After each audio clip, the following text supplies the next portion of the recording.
29 मई 1987 की रात थी। औरंगाबाद की हवा में कुछ अजीब सा सन्नाटा था, जैसे किसी ने पहले से ही सांसें रोक ली हो।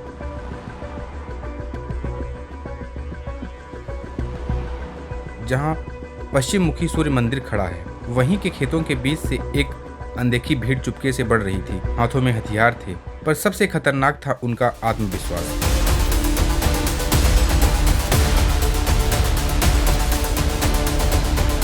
जैसे वो किसी पुराने बदले का हिसाब बराबर करने निकले हों।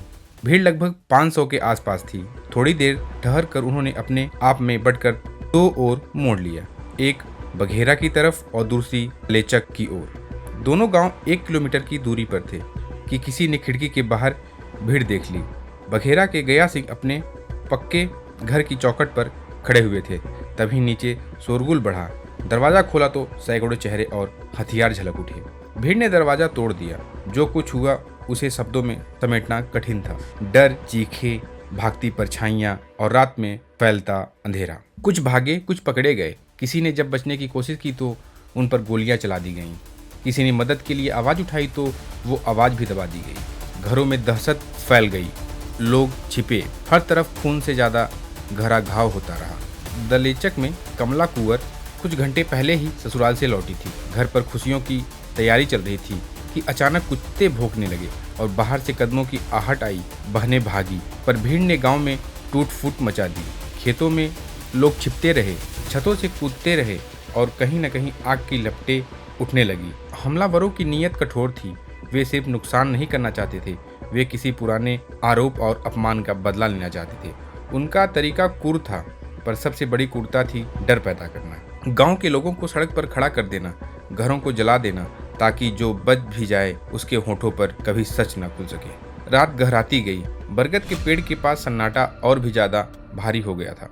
लोग बंधे हुए थे, चीख रहे थे। कुछ ने छत से कूदकर जान बचाने की हिम्मत दिखाई। कुछ ने अपने प्रियजनों के लिए आखिरी दुआ की। जब सुबह की पहली रोशनी आई तो गांव अजीब सी चुप्पी में डूबा हुआ था।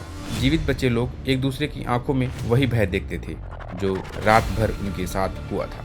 बाद में जो गांव के बुजुर्ग जो बच गए थे बताने लगे, उन्होंने कहा कि यह रात सिर्फ हिंसा की रात नहीं थी, बल्कि चेतावनी की रात थी। किसी ने कहा कि बदला हुआ था, किसी ने कहा कि राजनीतिक आग लगी थी, पर असल सच किसी के पास भी पूरा नहीं था। पर सबसे डरावनी बात यही थी कि रात के अनुभव ने लोगों के अंदर एक डर बैठा दिया। जो लोग बच गए उनकी आंखों में अब भरोसा कम और सतर्कता ज़्यादा थी। कई साल बाद भी जब कोई उस रात का जिक्र करता है तो लोग आ भरते हैं, कहने लगते हैं कि वह रात जब चारों तरफ अंधेरा था और आवाज़ों के बीच कुछ ऐसा हुआ जो शब्दों में बयान नहीं हो सकता। और उस बरगद के पेड़ की टहनियाँ आज भी खामोश बैठी रहती हैं, जैसे किसी रहस्य को छुपा कर रखे हुए हैं। उस समय केंद्र में कांग्रेस पार्टी की सरकार थी और प्रधानमंत्री थे राजीव गांधी। बिहार में भी कांग्रेस की सरकार थी और मुख्यमंत्री थे विद्येश्वरी दुबे।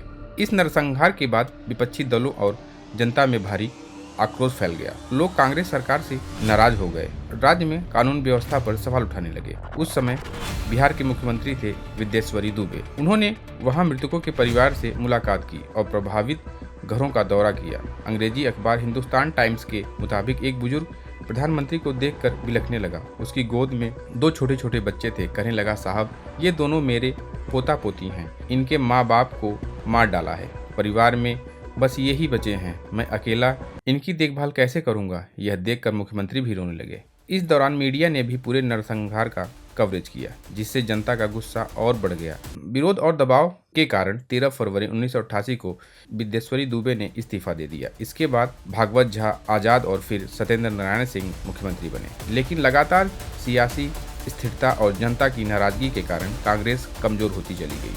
1990 के विधानसभा चुनाव में कांग्रेस को 324 सीटों में से महज 71 सीटें मिली, जबकि जनता दल ने 122 सीटें जीतकर लेफ्ट और निर्दलीय की मदद से सरकार बनाई और लालू प्रसाद यादव मुख्यमंत्री बन गए। इस नरसंहार ने बिहार की राजनीति और समाज को हमेशा के लिए बदल दिया। 40 साल तक राज्य पर राज्य करने वाली कांग्रेस अपने ही राज्य में कदम पर कदम कमजोर होती गई और आखिरकार अपनी सत्ता और मजबूती पकड़ दोनों को ही खो बैठी।